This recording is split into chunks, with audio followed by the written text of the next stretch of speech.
Vous devez demander pardon ou vous êtes exclu de cette famille, m'avaient prévenu mes parents. Ma sœur a ricané, elle ne survivra pas sans nous. Alors j'ai pris l'intégralité de leur fonds de retraite, coupé toutes les factures, tous les filets de sécurité qu'ils avaient.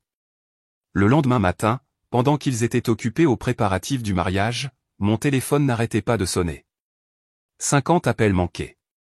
Je m'appelle Anna Cooper, j'ai 29 ans et pendant des années, j'ai cru qu'être la personne fiable de ma famille me permettrait enfin d'avoir une place à table. J'ai payé les factures, j'ai maintenu les lumières allumées, j'ai même sauvé la vie de mon père quand l'assurance n'a pas suffi. Mais peu importe ce que je donnais, ce n'était jamais assez. Une nuit d'hiver, le téléphone a sonné et au lieu de remerciements, on m'a dit que je devais supplier ma sœur de me pardonner, sous peine d'être rejetée pour toujours. Et quand des rires ont retenti en arrière-plan, j'ai réalisé que je n'étais plus leur fille ni leur sœur. J'étais juste le portefeuille qu'ils pouvaient jeter. Que se passe-t-il lorsque celle qui a toujours porté le poids décide enfin de le poser? Restez avec moi car cette histoire va vous le montrer. Laissez-moi vous ramener au début. La nuit où mon téléphone a sonné, j'étais assise dans mon petit appartement à Lakeview East Chicago, essayant de me détendre après une autre longue journée chez Midwest Freight System. Je venais de réchauffer des restes de pâtes et de m'installer sur le canapé quand l'écran s'est illuminé avec le nom de ma mère. Pendant une seconde, j'ai envisagé de laisser tomber en messagerie vocale. Les appels de sa part signifiaient rarement quelque chose de bon, mais l'habitude a eu le dessus et j'ai glissé pour répondre. Sa voix est sortie, coupée et froide, plus tranchante que le vent d'hiver qui faisait vibrer mes fenêtres. Anna, si tu ne te mets pas à genoux et ne supplies pas ta sœur de te pardonner, tu ne fais plus partie de cette famille.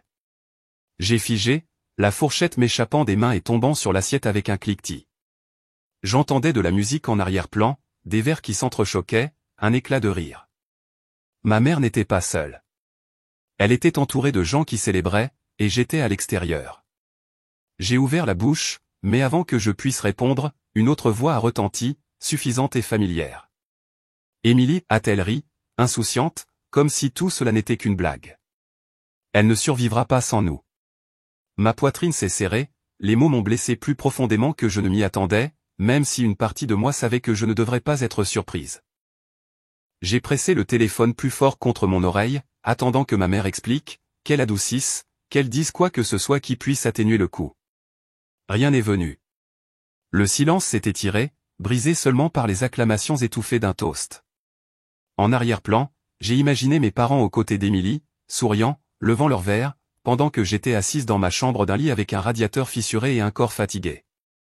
J'ai finalement réussi à murmurer, « Maman, qu'est-ce que tu dis ?» Sa réponse a été rapide, presque impatiente. « Tu m'as entendu. Excuse-toi. Supplie si tu le faut. D'ici là, tu es dehors. » Les mots sont restés suspendus dans l'air, lourds et définitifs. J'ai senti ma gorge se serrer, mon esprit a parcouru des souvenirs, chaque facture que j'avais couverte, chaque loyer que j'avais avancé pour Émilie, chaque visite chez le médecin que j'avais payé quand l'assurance de mon père n'avait pas suffi. Tout cela semblait disparaître à cet instant, effacé par une seule demande, supplier de pardonner. Je voulais crier, énumérer chaque sacrifice, mais je savais que ça ne servirait à rien. Ils avaient déjà choisi leur camp, et ce n'était pas le mien. Les rires de l'autre côté ont enflé à nouveau. Je pouvais presque voir Émilie secouer ses cheveux en arrière, savourant son triomphe. La voix de mon père flottait faiblement en arrière-plan, trop floue pour être comprise, mais ça n'avait pas d'importance. Il était là, et il était silencieux. Ce silence m'a blessé plus profondément que les mots de ma mère. Au moins, elle avait parlé. Il avait simplement laissé faire. J'ai pressé le talon de ma main contre mon front, essayant de calmer la vague de chaleur qui montait en moi. Les pâtes dans mon assiette refroidissaient, intactes.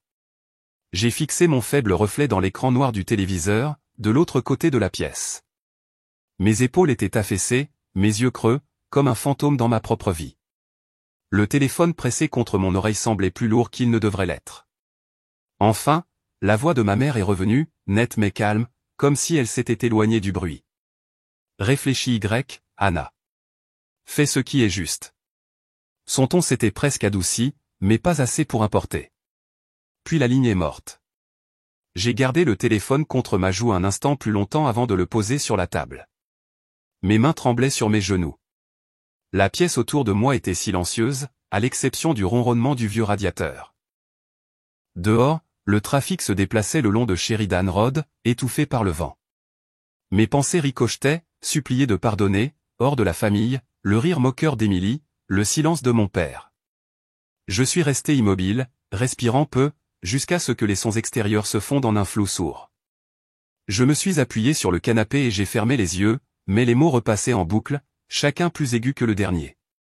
Pendant des années, je m'étais dit que si je donnais assez, si je payais assez, si je portais assez, un jour il me verrait. Un jour, il m'appellerait fille, sœur, avec la même chaleur qu'il réservait à Emily. Ce soir, j'ai réalisé que je n'étais pas leur fille, je n'étais pas leur sœur. J'étais seulement leur portefeuille. Et maintenant, même ça ne suffisait pas. Je suis resté là, fixant le plafond, la faible lumière de l'ampoule de la cuisine vacillant. Ma respiration était lente et irrégulière. Quelque part dans l'immeuble, la télévision d'un voisin riait, un rire en boîte à une blague de sitcom. La vie continuait comme d'habitude, mais quelque chose en moi avait changé. Ce qui avait été un espoir s'était durci en quelque chose d'autre, quelque chose de plus aigu. La fourchette gisait toujours sur l'assiette, les pâtes froides et intactes. Mon téléphone était sombre et silencieux sur la table, mais je savais qu'il n'en resterait pas ainsi longtemps. J'ai fermé les yeux à nouveau et j'ai laissé la piqûre de leurs mots s'installer dans mes os. Ce n'était pas juste une dispute, c'était la ligne qu'ils avaient tracée, et peut-être pour la première fois, j'étais prête à en tracer une mienne. Je me suis souvenu avoir eu 10 ans à Naperville, quand le gymnase de l'école était rempli de parents et d'enseignants distribuant des prix. L'air sentait le pop-corn de la confiserie et les chaises pliantes grinçaient quand les gens s'asseyaient. Ma sœur Emily venait de finir la 6e année et a été appelée sur scène, ses longs cheveux blonds attachés proprement. Son sourire brillait sous les lumières comme si elle était une star de cinéma. Maman et papa applaudissaient comme si elle avait été couronnée reine de l'Illinois. Quand le principal lui a serré la main et lui a remis un certificat, mes parents se sont levés en snapping photo, rayonnant de fierté. Je me suis assise 2 rangs derrière avec un bouquet flétri de pissenlits que j'avais cueilli dans la cour de l'école. Je les serrais si fort que les tiges se pliaient dans mon poing. Quand ce fut mon tour, j'ai reçu un petit ruban pour l'orthographe, première place dans le district. J'ai traversé la même scène, le cœur battant, les joues chaudes, espérant un regard, un sourire, n'importe quoi. J'ai levé le ruban en passant devant mes parents. Papa m'a une fois décoiffé et a marmonné au bon travail gamine avant de se retourner pour regarder Emily monter sur son nouveau vélo à l'extérieur pour des photos, violet brillant avec un panier blanc, le genre de vélo dont j'avais rêvé.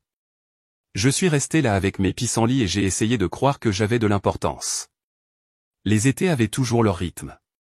Emily allait en camp dans le Wisconsin, en canoë, à cheval, écrivant des cartes postales sur des marshmallows grillés. Maman a emballé sa malle avec des collations et de la crème solaire et de petites notes cachées dans ses vêtements. Je suis resté à Naperville avec les corvées, tondre la pelouse, plier le linge, surveiller la maison. Tu es la responsable, me disait maman, me tendant une liste, tandis qu'elle s'occupait du départ d'Emily. Je me tenais à l'évier, frottant la vaisselle, écoutant le bourdonnement de la tondeuse du voisin, imaginant le rire d'Emily autour d'un feu de camp. La nuit, je me couchais dans mon lit, fixant les étoiles phosphorescentes collées au plafond, chuchotant des mots d'orthographe en murmurant et serrant ce ruban comme un secret dont personne d'autre ne se souciait. Les fêtes de famille racontaient la même histoire. Lors de la fête de retraite de l'oncle Tom, la salle à manger était bondée de parents et de verres qui s'entrechoquaient. Papa a levé son vin et a trinqué à l'acceptation d'Emily dans le programme de mathématiques avancées. Tout le monde a applaudi, hochant la tête, souriant à elle comme si elle était destinée à résoudre la faim dans le monde. J'attendais toute la nuit pour leur dire que j'avais gagné la première place au concours d'orthographe régional, quelque chose pour lequel j'avais travaillé pendant des mois. J'ai ouvert la bouche, mais avant d'avoir fini à moitié, la cousine Kelly a interrogé Emily sur son nouveau cours extrascolaire. La pièce a changé instantanément, l'attention glissant sur moi comme de l'eau sur une vitre. Je me suis assise en arrière, les joues brûlantes, les mots bloqués dans ma gorge. J'ai appris à avaler ces moments, à me fondre dans le papier peint. Au lycée, le schéma était gravé dans le marbre. Emily avait des matchs de volley-ball, des compétitions de cheerleading, des tournois de débat. Papa portait son costume, maman agitait sa caméra vidéo. La famille applaudissait. J'avais des solos de chorale et des foires scientifiques qui allaient et venaient sans mention. Je sortais de scène, scrutant la foule, cherchant leur visage, mais leurs yeux étaient toujours tournés vers Emily. Un printemps, je suis rentré d'une cérémonie d'honneur avec un certificat sous le bras. Maman repassait la robe de bal d'Émilie dans la salle à manger. J'ai levé le papier, attendant son sourire. Elle a jeté un coup d'œil, a dit « Chérie, mets ça sur le frigo et est retournée à l'ajustement de l'ourlet ». Mon exploit a disparu sous des couches de brochures universitaires et d'invitations d'Émilie, déjà épinglées là. Le souvenir qui m'a le plus blessé est venu plus tard cet été-là, quand j'ai surpris maman à bavarder avec une voisine sur le porche.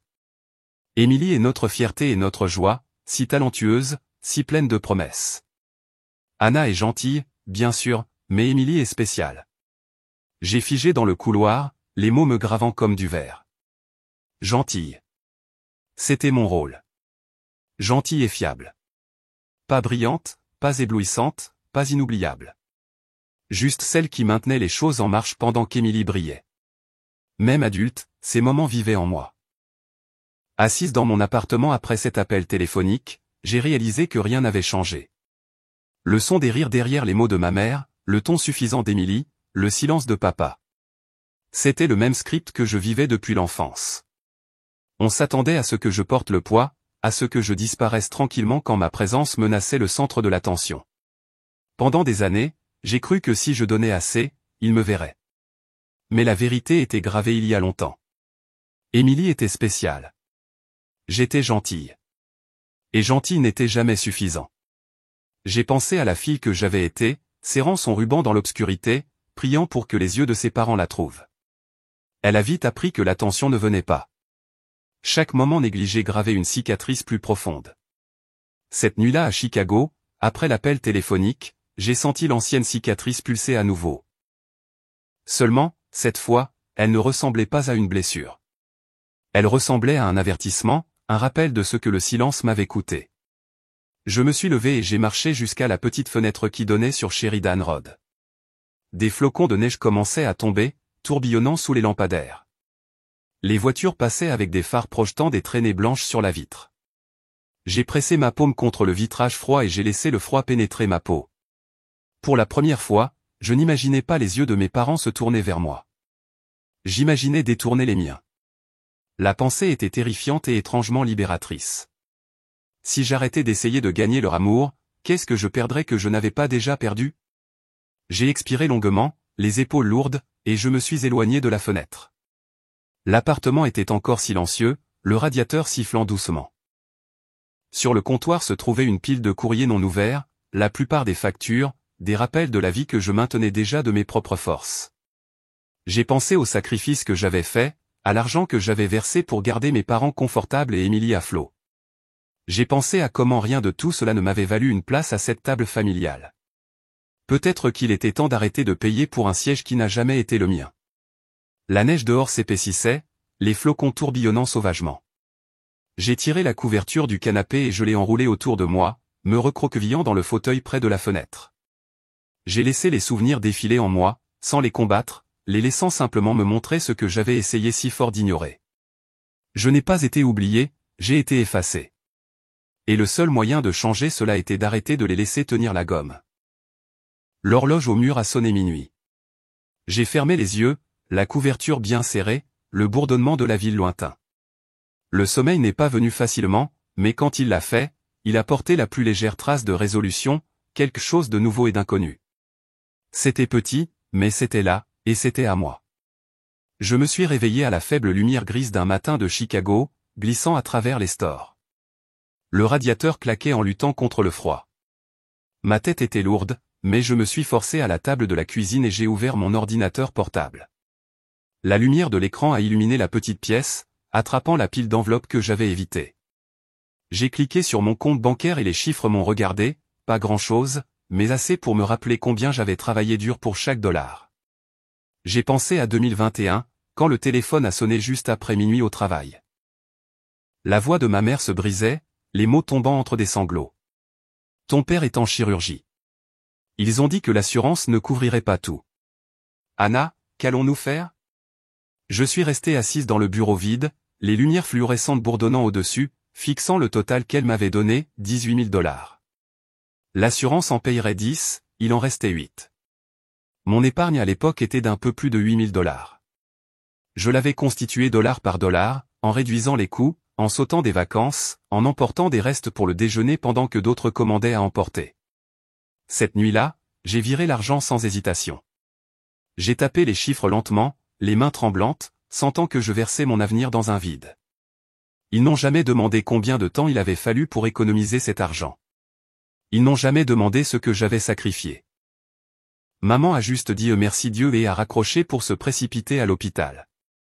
Je suis resté assise à mon bureau avec l'écran encore allumé, la poitrine creuse. C'est ça la famille, me suis-je dit. On assume. On sacrifie. Ça ne s'est pas arrêté là.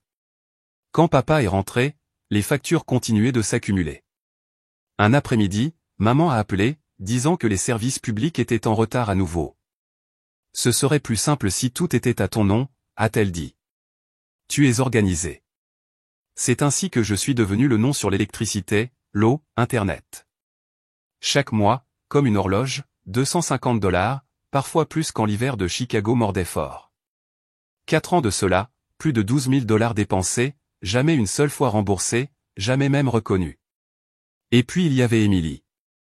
Elle avait un don pour appeler au pire moment, toujours avec sa voix tremblante juste assez pour paraître désespérée. Anne, tu peux me dépanner $500? Le loyer est dû. Je te promets que je te paierai la semaine prochaine.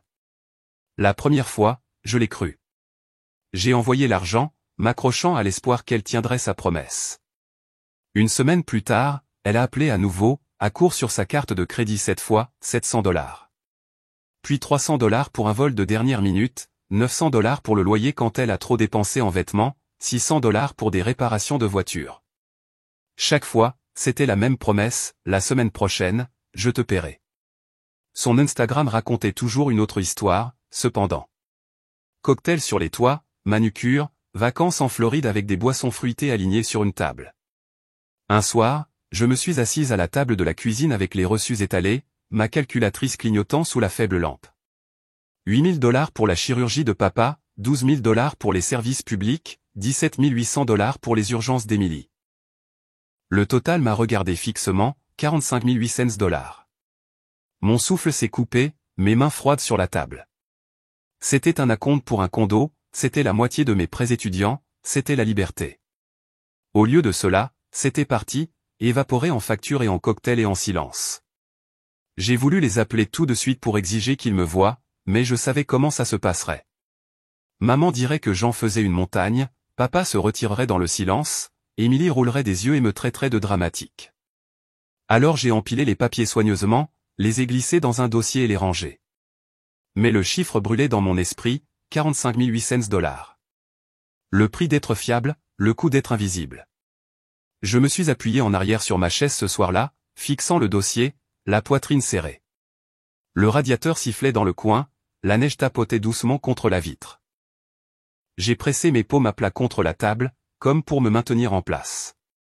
Pendant des années, je m'étais dit qu'aider était de l'amour, que le sacrifice était un devoir. Mais à cet instant, fixant le total, j'ai vu ce que c'était, un grand livre avec mon nom sur chaque ligne, et le leur sur aucune. J'ai repoussé la table, me suis levé et j'ai marché jusqu'à la fenêtre. Les lampadaires projetaient de longues ombres sur la neige. Un bus a grondé, les passagers emmitouflés dans des manteaux, leurs visages baissés, des gens ordinaires rentrant chez eux, portant leurs propres fardeaux. Et me voici, portant les miens et les leurs. Mon reflet dans la vitre avait l'air pâle, les yeux cernés par l'épuisement. J'ai murmuré le chiffre sous mon souffle, les syllabes aiguës, $45 800.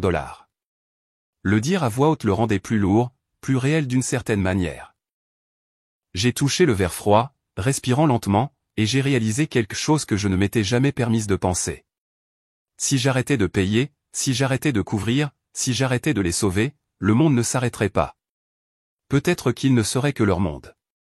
La pensée m'a effrayé, mais elle a aussi allumé quelque chose au fond de ma poitrine, un petit éclat de colère, stable et chaud, comme une braise refusant de mourir. Je me suis retourné vers la table où se trouvait le dossier, ses bords dépassant de la pile de courriers non ouverts. Je ne l'ai pas rouvert. Je suis resté là à le fixer, laissant son poids s'installer sur moi. J'ai éteint la lumière et j'ai marché lentement vers la chambre. Les draps étaient froids quand je me suis glissé dessous. Les bruits de la ville dérivaient faiblement à travers la fenêtre entr'ouverte. J'ai fermé les yeux et j'ai laissé le ronronnement du radiateur remplir le silence. Ce chiffre résonnait dans ma tête, non pas comme une blessure cette fois, mais comme un avertissement. Le sommeil est venu tard, me portant dans des rêves où je tendais toujours la main vers quelque chose juste hors de portée. Quand je me suis réveillé, le soleil était faible, projetant une faible lueur sur la neige dehors. Je suis resté immobile longtemps, écoutant le monde étouffer autour de moi. Le dossier était toujours sur la table, attendant comme une ombre à laquelle je ne pouvais pas échapper. Et je savais que tôt ou tard, je devrais décider quoi en faire. Thanksgiving est arrivé, froid et gris, le genre de jour où l'air semblait lourd de l'odeur de la fumée de cheminée et des feuilles humides. J'ai conduit ma vieille Honda Civic de Chicago à Naperville, le silencieux claquant en entrant dans l'allée que je connaissais depuis l'enfance. Une tarte d'une boulangerie était sur le siège passager, encore tiède dans sa boîte, la chose la plus festive que j'ai pu proposer. Je me suis garé à côté de la maison de briques familière et je suis sorti, le froid me mordant les joues. Avant même d'atteindre la porte d'entrée, des phares ont balayé l'allée. Une Lexus argentée est arrivée, élégante et impeccable, et Émilie en est sortie, ses cheveux blonds captant la lumière du Porsche comme si elle l'avait prévu. Daniel a suivi, lui tenant la porte comme si elle était de la royauté. Des voix ont éclaté de l'intérieur. Un oncle a sifflé, quelqu'un a applaudi. Ma mère a presque trébuché dans les escaliers dans sa hâte de les saluer. Regardez cette voiture, vous la traitez vraiment bien, a appelé un parent, tapotant Daniel sur le dos. Je suis resté là avec ma tarte de boulangerie dans les deux mains, invisible, tandis que la foule se formait autour d'Émilie et de son arrivée brillante. À l'intérieur, la salle à manger s'étirait longuement, la table recouverte d'une nappe crème et de bougies vacillant au centre. Les assiettes et les couverts scintillaient sous le lustre. À une extrémité, la chaise d'Émilie était décorée d'un petit bouquet de fleurs jaunes attachées proprement au dossier. Ma place, plus loin, était nue, le coussin effiloché au coin. J'ai posé la tarte sur le buffet et me suis glissé silencieusement à ma place. Les conversations tournaient facilement vers Émilie. Parlez-nous des préparatifs du mariage, tante Carole, s'est penchée sur la table, ses perles brillant à la lumière. Avez-vous déjà choisi les fleurs? Où sera la lune de miel? Émilie a ri, secouant ses cheveux. Moi, je pense. Les parents de Daniel vont peut-être même nous aider avec le resort. La table a éclaté d'admiration. Moi, comme c'est parfait, bien sûr qu'ils le feront, tu le mérites. J'ai siroté mon eau, la gorge sèche. Je voulais mentionner que j'avais été promu il y a juste un mois chez Midwest Freight System, chargé de comptes plus importants, mais chaque fois que j'ouvrais la bouche, le sujet revenait à Émilie. Ses centres de table, sa robe, sa Lexus. J'ai mâché une bouchée de dinde qui avait le goût de sueur dans ma bouche. À un moment donné, tante Carole a gloussé et s'est tournée vers moi avec un sourire qui contenait plus de pitié que de gentillesse. Au moins, tu es douée avec les chiffres, Anna. Tout le monde n'a pas cette compétence. Quelqu'un doit être pratique. La table a ri légèrement, pas méchamment exactement, mais négligemment d'une manière qui blessait plus profondément. J'ai forcé un sourire, hochant la tête, les joues brûlantes. Oui, quelqu'un doit l'être. Le dîner a continué, dinde et farces, purée de pommes de terre passées, sauce aux canneberges brillantes dans des bols. Daniel a raconté comment il a acheté la Lexus, comment Émilie méritait une mise à niveau. Les verres se sont levés pour un autre toast. Papa a levé son vin, le visage rougi de fierté. À Émilie, notre étoile brillante. Les verres se sont entrechoqués, les voix se sont élevées. Émilie a rayonné, les joues luisantes. J'ai regardé mon assiette, la fourchette pressée fermement entre mes doigts. Le son de leur rire résonnait aigu à mes oreilles. Pendant des années, j'avais avalé les petites offenses, me disant qu'elles n'avaient pas d'importance. Mais quelque chose en moi a changé en m'asseyant là. Je voulais me lever et crier que j'avais sauvé la vie de papa avec $8000 dont il ne s'était jamais renseigné, que je payais leurs factures chaque mois pendant qu'Émilie posait à côté de sa voiture. Mais les mots ont bloqué ma gorge, lourds, inexprimés. Je me suis forcé à avaler la boule qui montait dans ma poitrine. Les fleurs sur la chaise d'Émilie semblaient se moquer de moi, jaune vif contre le bois sombre, tandis que ma chaise était simple, sans ornement. J'ai poussé la tarte sur mon assiette sans la goûter, chaque bouchée plus lourde que la précédente. La pièce a été brouillée par le bavardage et les rires, jusqu'à ce que tout ce que j'entende soit le battement régulier de mon cœur. Quand le dessert est arrivé, tarte à la citrouille et crumble aux pommes, j'ai à peine touché au mien. Mes pensées rugissaient plus fort que les voix autour de moi. La colère s'est agitée, chaude et indéniable, non pas cachée dans un coin secret, mais pulsatrice ouvertement, exigeant d'être ressentie. Ce n'était pas l'éclat aigu d'un moment, c'était des années de négligence et de silence qui se pressaient d'un coup. Plus tard, quand la vaisselle a été débarrassée et que les manteaux ont été sortis de l'armoire, j'ai emporté ma tarte vide vers la Civic. La Lexus d'Emily brillait sous les lumières du Porsche, Daniel lui tenant la porte pendant qu'elle entrait. Des rires la suivaient. Je me suis glissé derrière le volant de ma voiture, le siège usé, le moteur toussant quand j'ai tourné la clé. Pendant que je me retirais du trottoir, les maisons le long de la rue brillaient de guirlandes de lumière de vacances déjà installées. Ma poitrine brûlait, ma mâchoire serrée. L'image de cette table avec des fleurs attachées à la chaise d'Émilie ne me quittait pas. Pour la première fois, ce n'était pas la tristesse qui me remplissait, c'était la fureur. Elle a poussé contre mes côtes, lourde et insistante. J'ai serré plus fort le volant, la route s'étirant sombre et vide devant moi. Et j'ai su que quelque chose en moi s'était fissuré. La semaine suivante au travail, je me suis plongé dans les feuilles de calcul, les chiffres empilés dans des colonnes interminables qui se brouillaient jusqu'à ce que mes yeux me fassent mal. Je me suis dit que rester occupé aiderait à calmer le bourdonnement dans ma tête, mais cela ne faisait que me rendre plus fatigué. Je suis resté tard presque tous les soirs chez Midwest Freight System, le bureau presque vide quand j'ai éteint mon ordinateur. Un mardi matin, Grace Miller s'est arrêtée à mon bureau. C'était ma responsable, une grande femme d'une quarantaine d'années, avec des yeux perçants et une présence calme qui avait plus de poids que n'importe quelle conférence. Elle se tenait à mon bureau, me regardant taper furieusement. « Anna » a-t-elle dit doucement, faisons une pause. « Viens avec moi. » J'ai hésité, mes mains toujours sur le clavier. Les échéances planaient et la pile de rapports semblait m'avaler tout entière. Mais Grace m'a lancé un regard qui me disait qu'aucune excuse ne tiendrait. J'ai soupiré, attrapé mon manteau et l'ai suivi à l'extérieur, dans l'air froid. Nous avons marché 2 pâtés de maison jusqu'à un petit café niché entre une teinturerie et une librairie. À l'intérieur, il faisait chaud et sentait la cannelle. Grace a commandé un cappuccino et j'ai demandé un simple café noir, la chose la moins chère du menu. Nous nous sommes assises près de la fenêtre où le givre tapissait la vitre. Elle m'a étudié alors que je réchauffais mes mains autour de la tasse chaude. « Tu as l'air de porter le poids du monde », a-t-elle dit. J'ai ri, mince et fatigué, essayant de faire diversion. Juste occupé, c'est tout. Ses yeux ne vacillaient pas, je suis dans ce domaine depuis assez longtemps pour savoir quand quelqu'un fonctionne à vide. Tu assumes trop, pas seulement ici, partout. Ces mots m'ont piqué parce qu'ils étaient vrais. J'ai baissé le regard, regardant la vapeur s'enrouler du café. Je vais vous dire quelque chose, a-t-elle demandé. J'ai hoché la tête. Les limites ne sont pas de la cruauté, a-t-elle dit lentement. Ce sont de l'amour avec une épine dorsale. Sans elle, tu te briseras et tu continueras à permettre aux gens de se tenir debout par eux-mêmes. La phrase a atterri plus lourdement que je ne m'y attendais. J'ai essayé de sourire, mais ça a échoué. Je garderai ça à l'esprit, ai-je murmuré. Elle s'est appuyée, sirotant son cappuccino, me laissant l'espace pour que ça s'infiltre.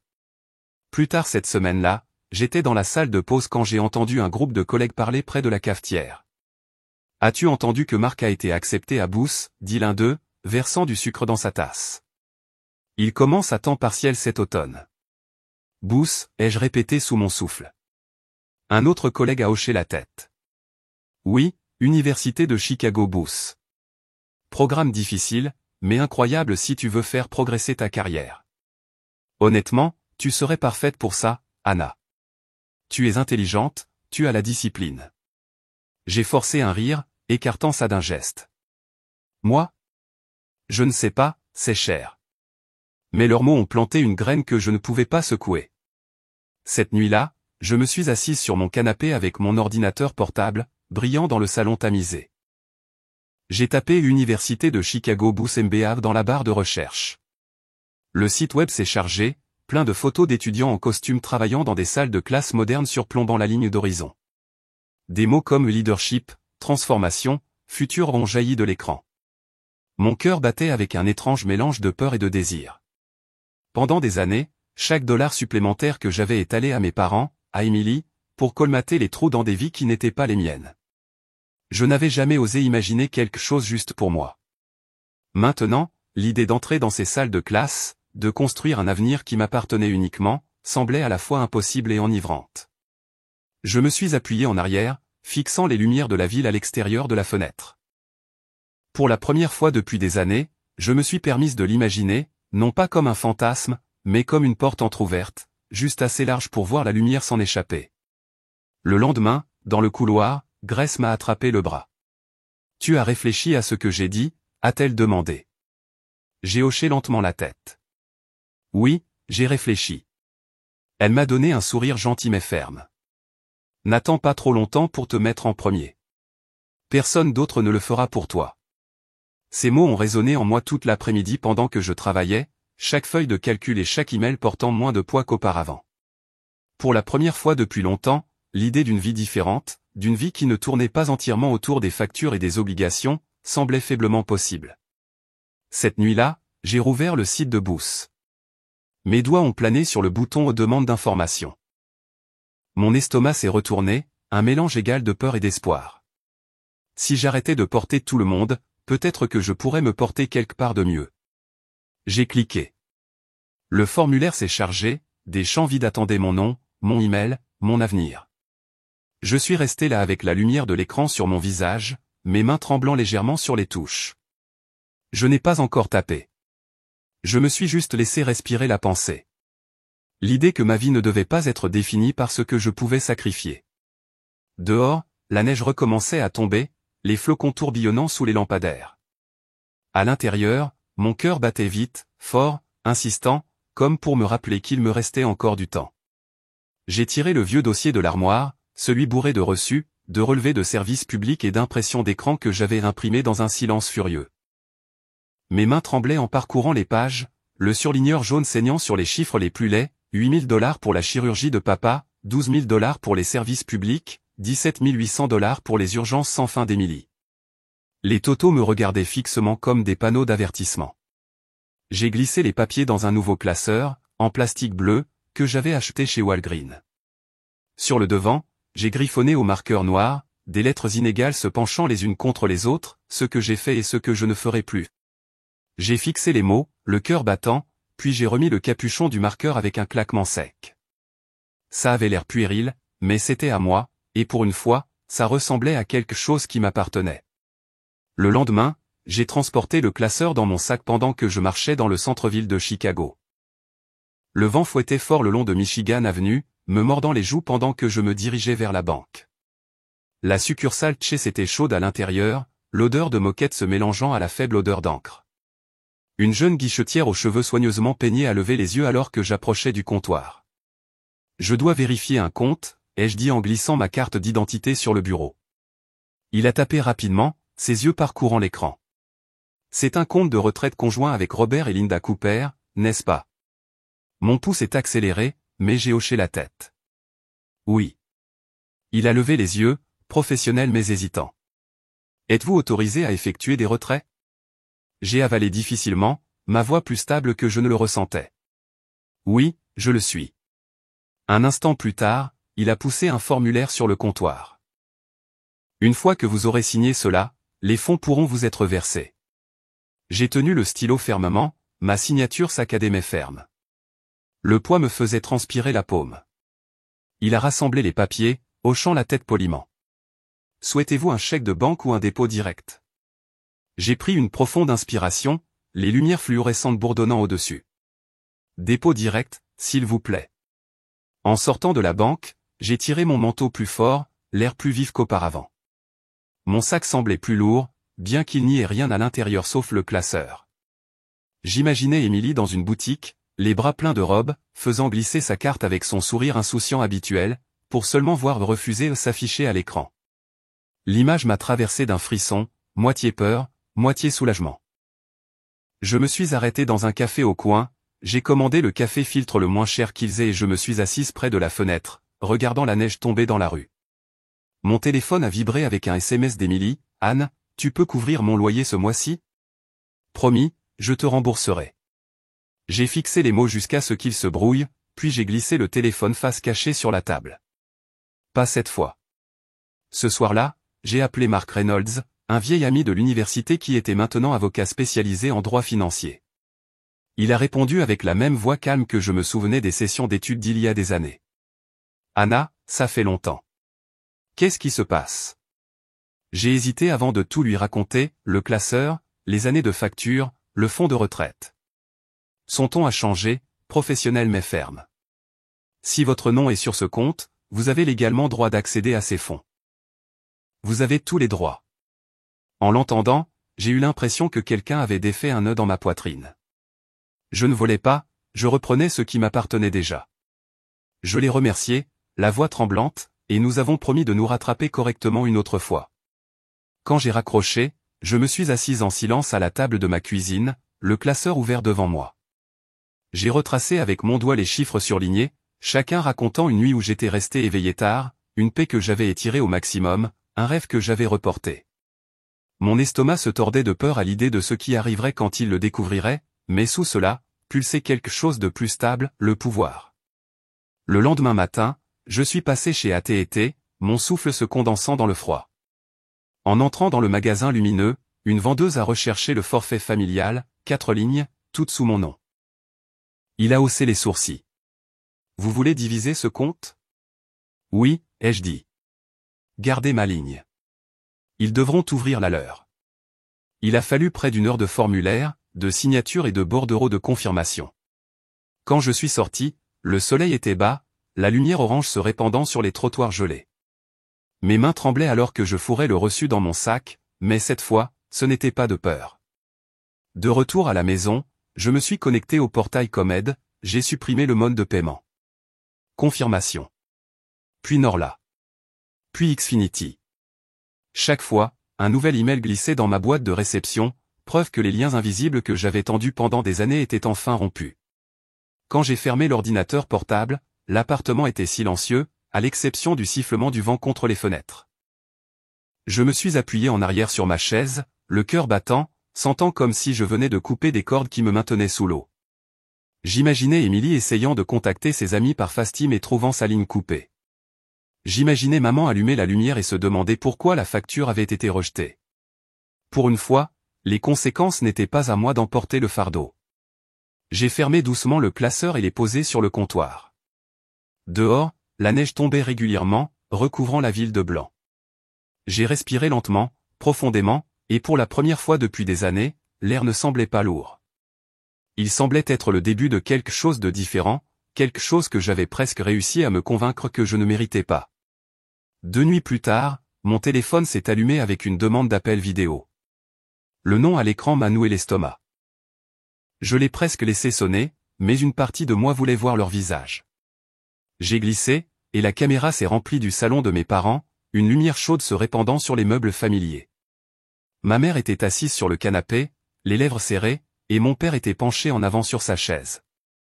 Émilie était perchée entre eux, un verre de vin à la main, les yeux scintillant comme si elle attendait un spectacle. La voix de ma mère était coupée, chaque mot tranchant. Anna, ça suffit. Si tu veux rester dans cette famille, tu dois t'excuser auprès de ta sœur. Tu l'as embarrassée devant tout le monde en août. Tu dois supplier son pardon. Ma poitrine s'est serrée, la colère montant comme de la chaleur.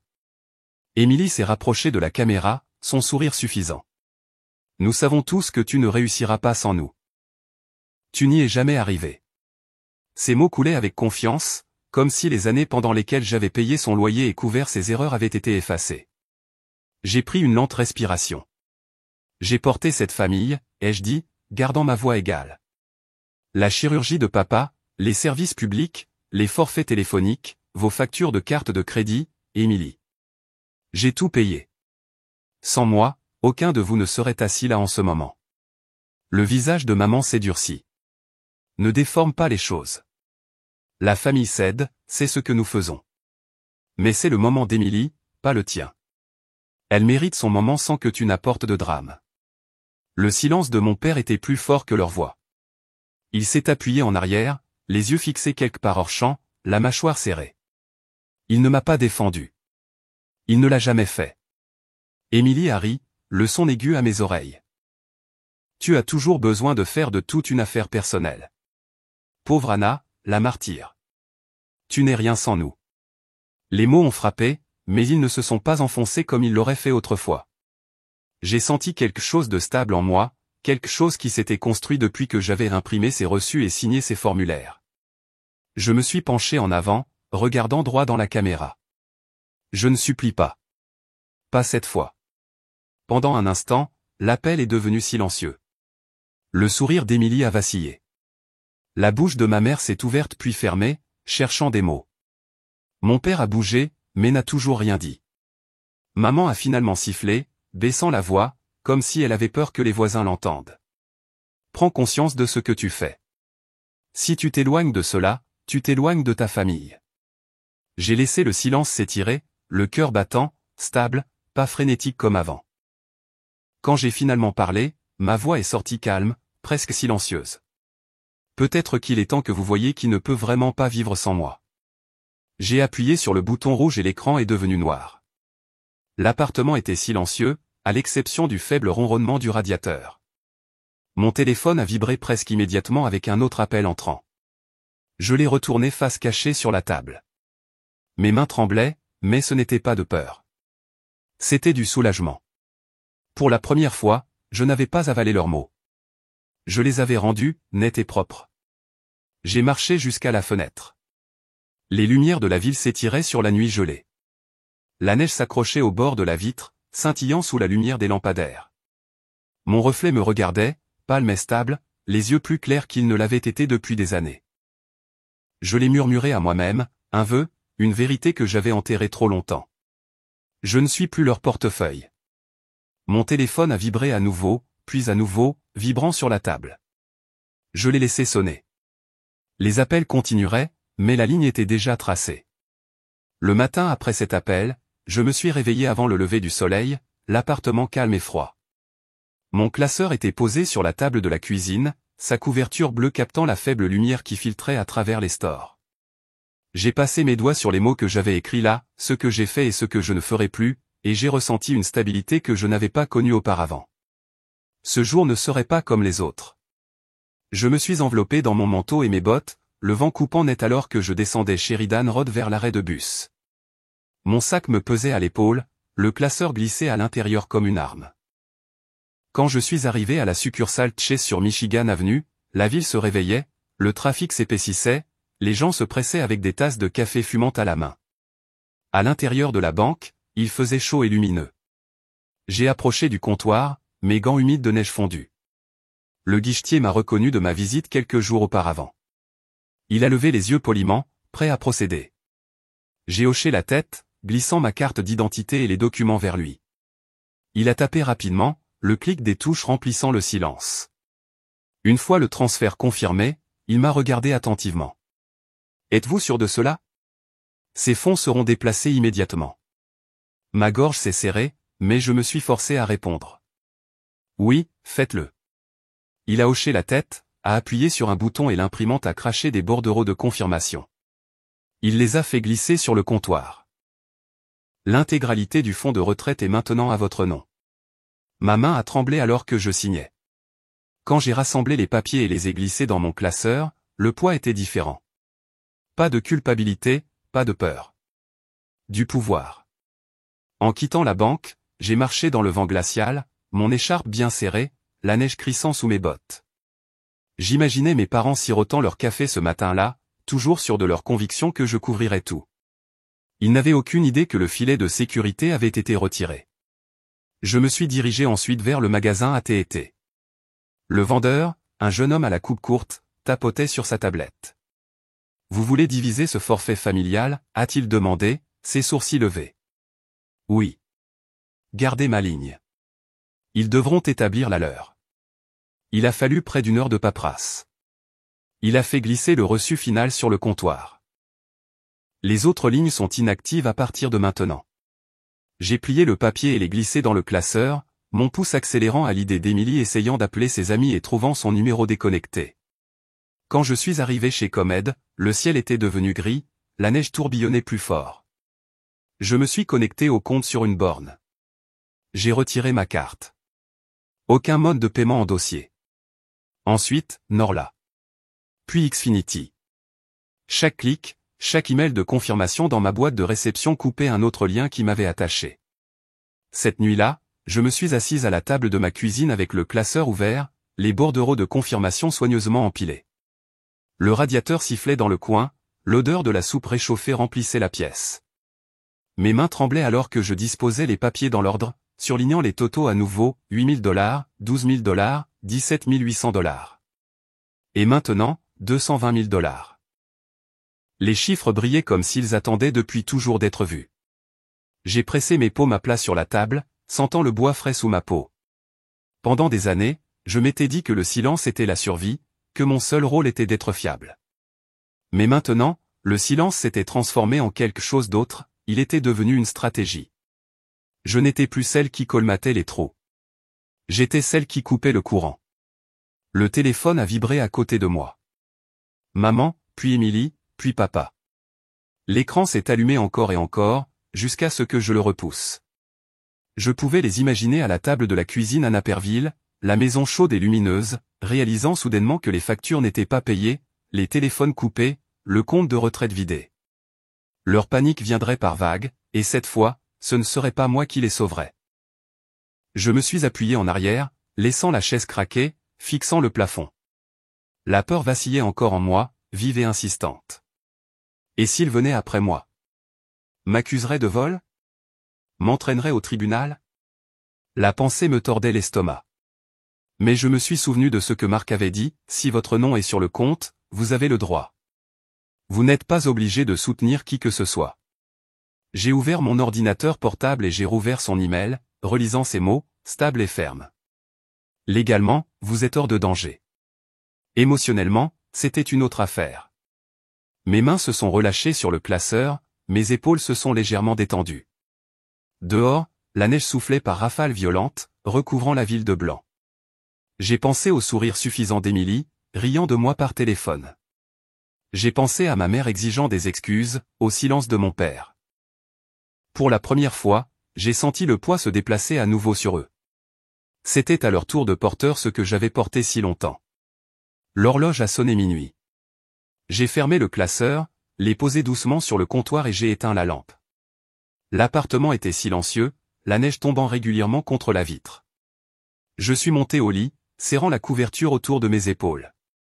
Le sommeil n'est pas venu facilement, mais quand il l'a fait, il n'était pas rempli de panique ou de honte.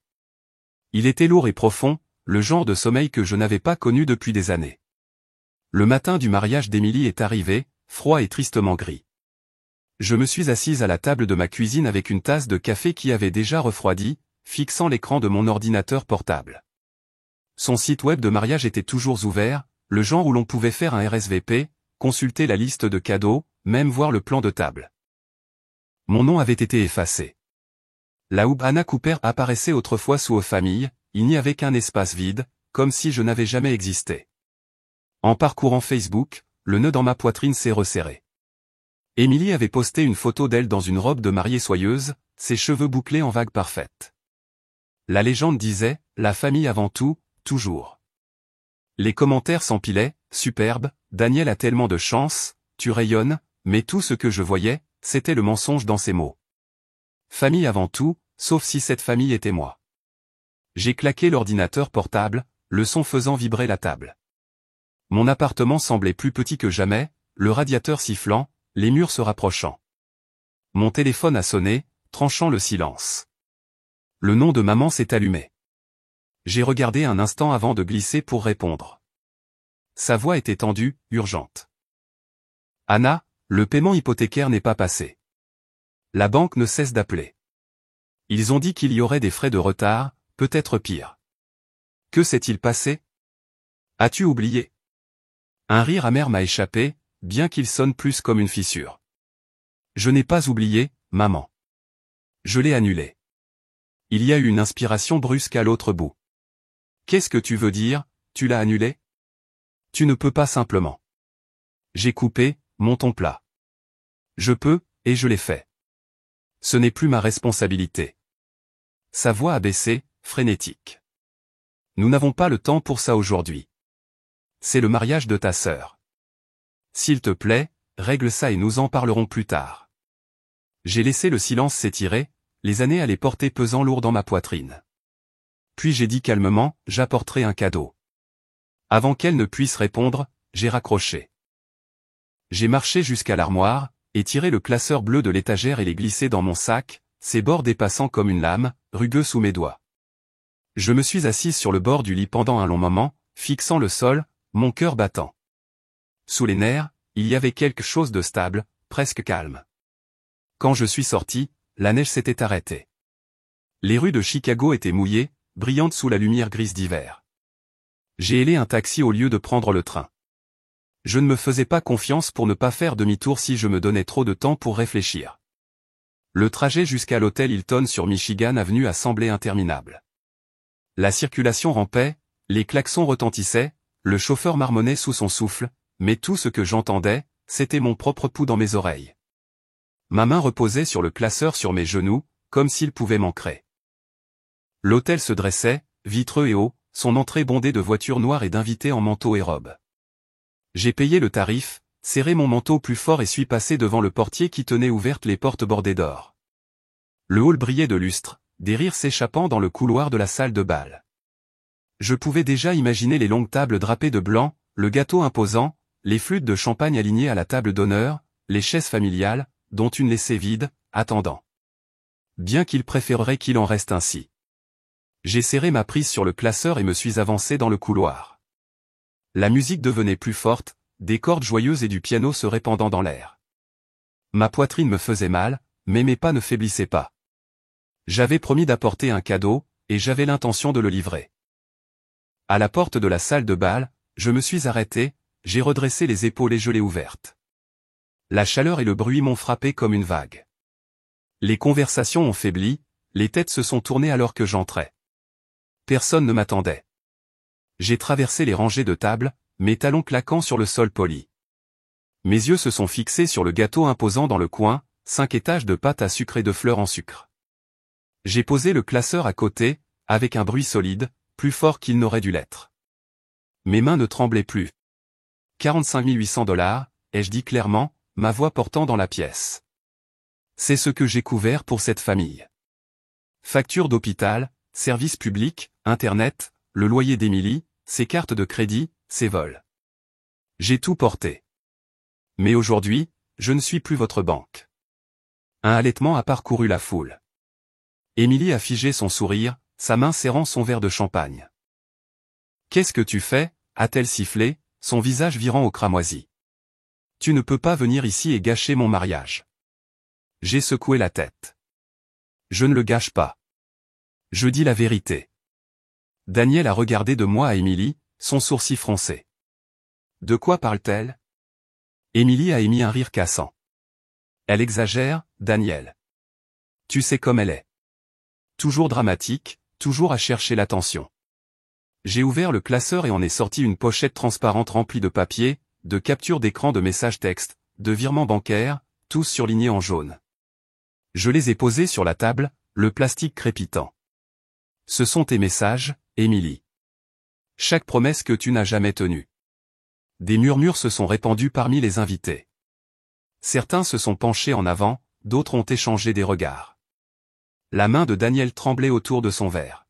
« Arrête ça » a claqué Émilie, sa voix s'élevant. « Tu es jalouse, c'est tout. Tu as toujours été jalouse de moi. » Les mots ont frappé, mais je me suis tenue plus droite. « Jalouse de quoi ? La Lexus dont papa se vante ? Le mariage que tu ne pouvais pas payer sans emprunter ?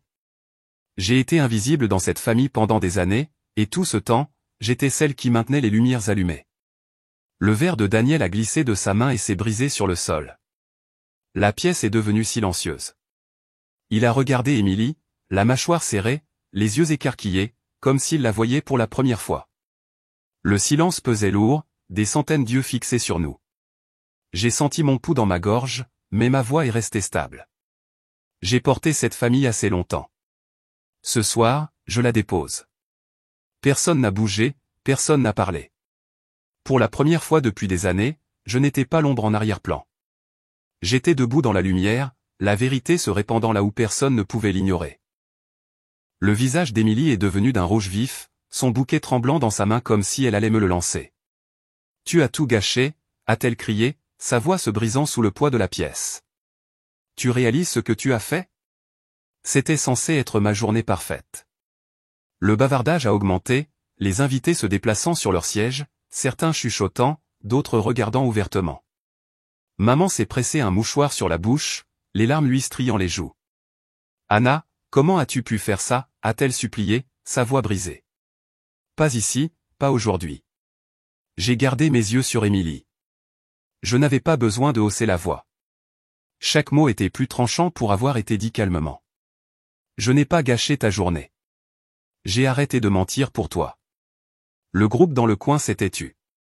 La coutellerie a cliqueté quand quelqu'un a laissé tomber une fourchette, le son résonnant dans le silence. Daniel s'est figé, son regard fixé sur la pile de papier que j'avais posée. Il s'est penché pour en prendre un, sa main tremblant. Il a lu les messages textes surlignés, ses lèvres bougeant silencieusement, comme si les mots le brûlaient. Il a levé les yeux vers Émilie, et pour la première fois, j'ai vu du doute dans ses yeux. Émilie s'est élancée en avant, attrapant le classeur. « Arrête ça !» a-t-elle crié, son mascara maculant son visage. « Tu es pathétique, jalouse, amère. Tu l'as toujours été. » J'ai tiré le classeur contre ma poitrine. « Assez, Émilie. » Une chaise a raclé bruyamment contre le sol. Tante Maggie, ses cheveux gris soigneusement coiffés, se tenait grande à l'autre bout de la table. Sa voix était stable, bien que ses mains tremblent. « Ça suffit, Émilie. Si ce n'était pas pour Anna, cette famille serait tombée en morceaux il y a des années. Est-ce que l'un d'entre vous réalise même ce qu'elle a sacrifié? » La pièce est tombée dans un autre silence. Certains invités regardaient Maggie, d'autres me regardaient. Émilie s'est retournée vers elle, les yeux sauvages. « Mêle-toi de ça. Tu ne sais rien. » Mais Maggie ne s'est pas assise. Elle a regardé directement mes parents. « Elle paie vos factures, n'est-ce pas? Couvre vos dettes et vous la laissez faire pendant que vous louez Émilie. Honte à vous. » Maman sanglotait plus fort, secouant la tête. « Ce n'est pas comme ça, » a-t-elle murmuré, mais sa voix manquait de conviction. Papa était affalé, les mains serrées, les yeux fixés sur la table. Il ne l'a pas nié. Daniel s'est reculé d'Émilie, son expression illisible, mais la distance entre eux était indéniable. Il n'a pas pris sa main, il ne s'est pas rapproché. Il s'est simplement tenu là, les épaules raides, ses yeux toujours fixés sur moi.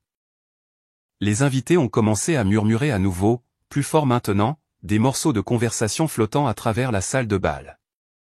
Je n'avais aucune idée qu'elle payait autant. Incroyable. Certains se sont levés de leurs chaises, rassemblant leurs manteaux, se glissant silencieusement vers les portes latérales. Le conte de fées s'était fissuré de toutes parts. La voix d'Émilie a coupé à travers le bruit, stridente et brute. « Tu es jalouse de moi. Tu ne pouvais pas supporter de me voir heureuse, alors tu es venue ici pour me détruire. » Elle a pointé un doigt vers moi, tout son corps tremblant. « Tu as ruiné mon mariage. » J'ai senti la piqûre de ces mots, mais ils ne se sont plus enfoncés en moi comme autrefois. Je me suis redressé, serrant le classeur contre mon flanc. Je n'ai rien gâché. Je me suis libéré. Maman s'est penchée sur la table, comme si elle pouvait ramener les mots en arrière. « Anna, s'il te plaît, ne fais pas ça. » Mais c'était déjà fait.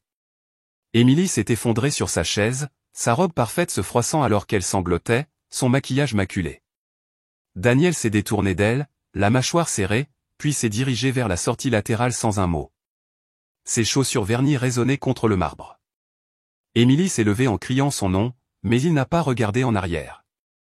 La salle de bal a éclaté en chaos. Des parents se sont regroupés, chuchotant urgemment, quelques invités se sont rassemblés près des portes, secouant la tête.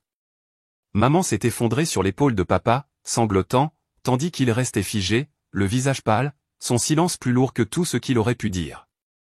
J'ai glissé le classeur dans mon sac et j'ai regardé autour de moi une dernière fois. Des visages ont rencontré les miens, certains avec pitié, d'autres avec honte, mais aucun avec l'adoration aveugle qu'il donnait autrefois à Émilie. Je me suis retourné sur mes talons, le son de mes pas résonnant dans la pièce. Le bavardage a gonflé derrière moi, les voix s'élevant en confusion et incrédulité. Je n'ai pas jeté un coup d'œil à la table d'honneur ou aux fleurs attachées à la chaise d'Émilie. Quand j'ai atteint les portes de la salle de bal, je me suis arrêté un instant, ma main reposant sur la poignée en laiton. Le bruit de la pièce pressait mon dos, mais j'ai gardé les yeux fixés devant moi. Puis j'ai ouvert la porte et je suis entré dans le couloir silencieux. Le couloir était sombre comparé au chaos étincelant que j'avais laissé derrière moi. Mon cœur battait, ma poitrine serrée, mais mes pas étaient stables. Pour la première fois depuis des années, je me sentais plus grande. J'ai marché dans le couloir, passant devant les miroirs et les lustres, chaque pas me portant plus loin du bruit, plus près du silence que j'avais revendiqué comme mien. J'ai atteint le hall où les lustres brillaient chaleureusement et où des rires d'invités s'échappaient d'autres salles de bal, inconscient de la tempête à l'étage. Le contraste semblait discordant. J'ai serré mon manteau plus fort, traversé le sol en marbre et suis sorti dans la nuit froide de Chicago.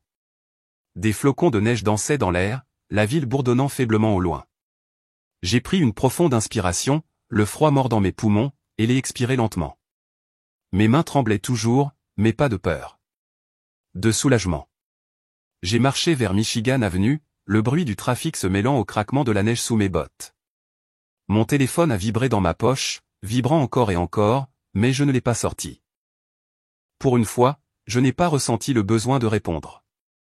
Je me suis réveillé le lendemain matin à un soleil d'hiver pâle qui filtrait à travers les stores, l'appartement silencieux à l'exception du ronronnement du radiateur.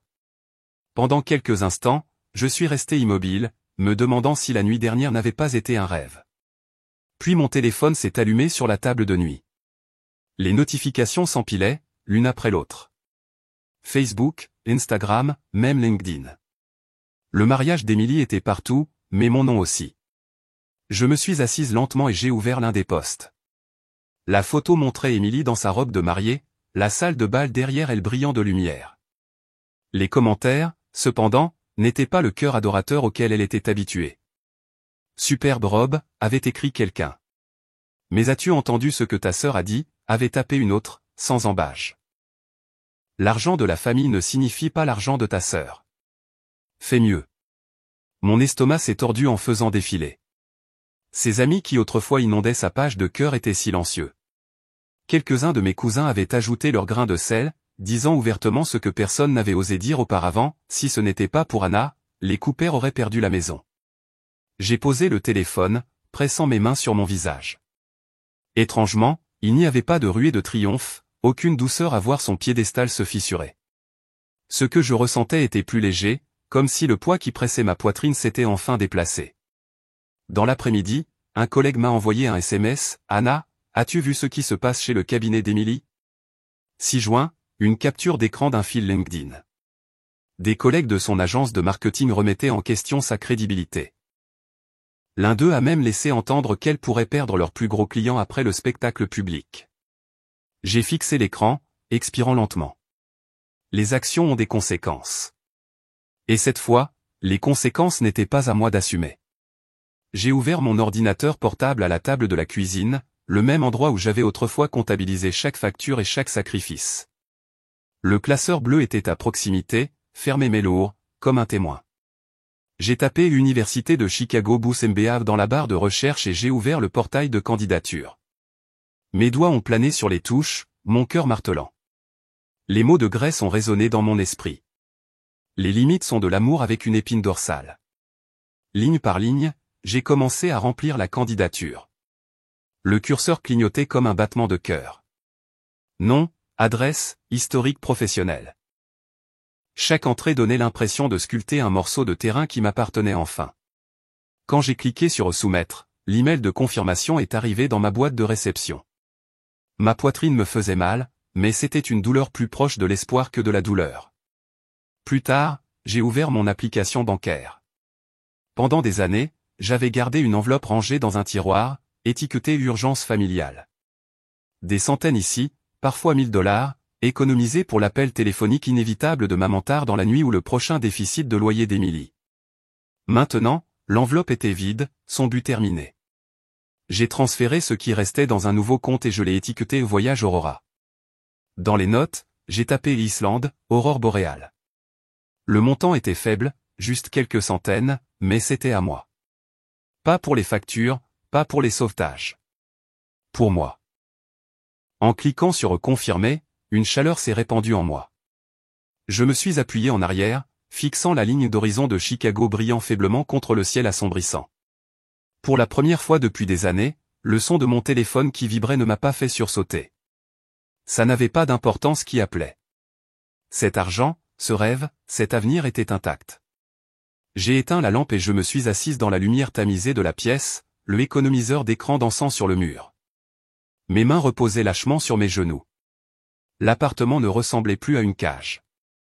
Il ressemblait à un début. La semaine suivante, j'ai reçu un email des admissions de Booth m'invitant à un entretien. Je l'ai lu 3 fois avant de pouvoir y croire. J'ai imprimé la lettre et l'ai épinglée sur le tableau d'affichage au-dessus de mon bureau, à côté du petit pot étiqueté Voyage Aurora. Au travail, Grace s'est arrêtée à mon bureau. Elle a remarqué le léger sourire que je ne pouvais cacher.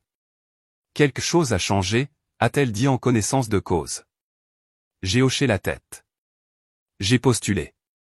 Elle a souri, ses yeux chauds. Bien, il était temps. Quand je suis rentré ce soir-là, j'ai préparé un simple dîner de pâtes et de légumes rôtis. Je me suis assise près de la fenêtre, le bol dans mes mains, regardant la neige passer à travers les lumières de la rue. Pour la première fois, le silence ne me faisait pas mal. Il me caressait. Mon téléphone a vibré sur le comptoir. Maman, puis papa, puis Émilie. L'écran s'est allumé, encore et encore, jusqu'à ce que je le repousse. J'ai ouvert un nouveau dossier de contact et j'ai tapé Voyage Aurora, ajoutant le numéro du compte d'épargne comme s'il s'agissait d'une personne que je voulais protéger. En un sens, c'était le cas. C'était la version de moi que j'avais presque perdue.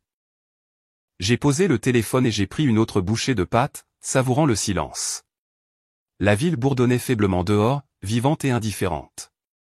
J'ai souri légèrement, réalisant que pour la première fois depuis des années, je n'attendais pas que quelqu'un d'autre me voie.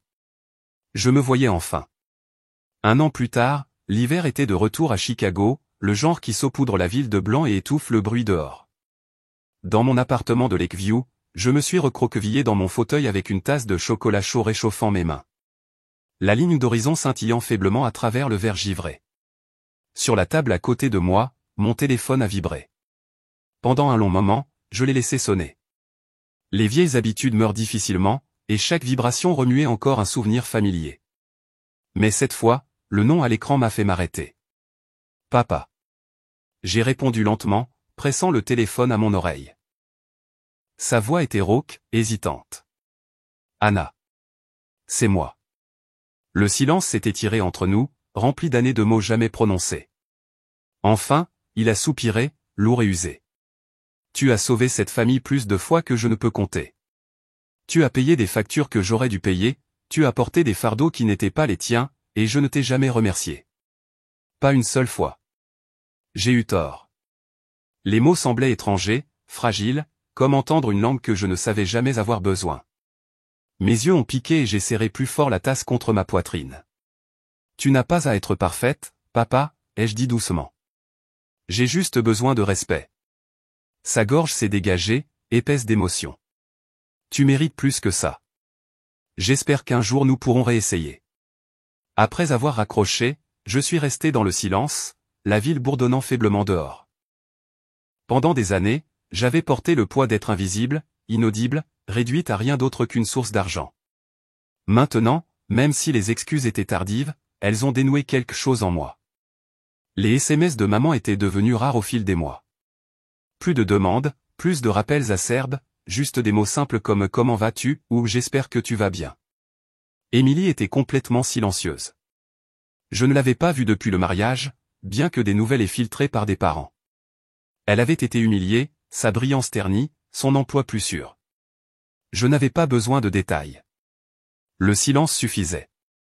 Je me suis levé de la chaise et j'ai marché jusqu'à la fenêtre, pressant ma paume contre la vitre froide.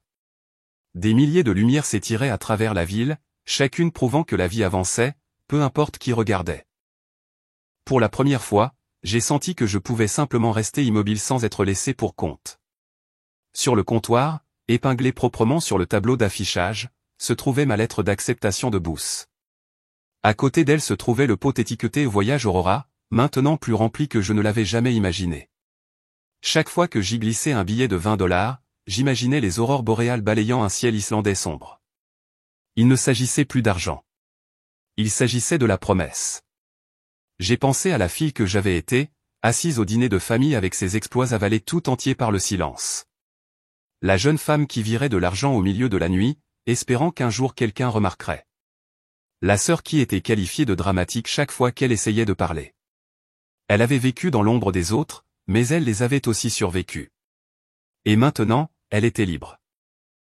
Je suis retourné au fauteuil, me recroquevillant sous une couverture, la chaleur du chocolat chaud s'estompant dans mes mains. Ma poitrine était plus légère qu'elle ne l'avait été depuis des années, stable d'une manière que j'avais autrefois cru impossible. La famille, j'ai réalisé, peut être de l'amour, mais seulement si elle est fondée sur le respect. Sans elle, ce n'est qu'une dette que vous ne finirez jamais de payer. Le véritable amour ne vient pas avec une facture. Le véritable amour ne disparaît pas au moment où vous cessez de couvrir les factures de quelqu'un d'autre. Le véritable amour a des limites.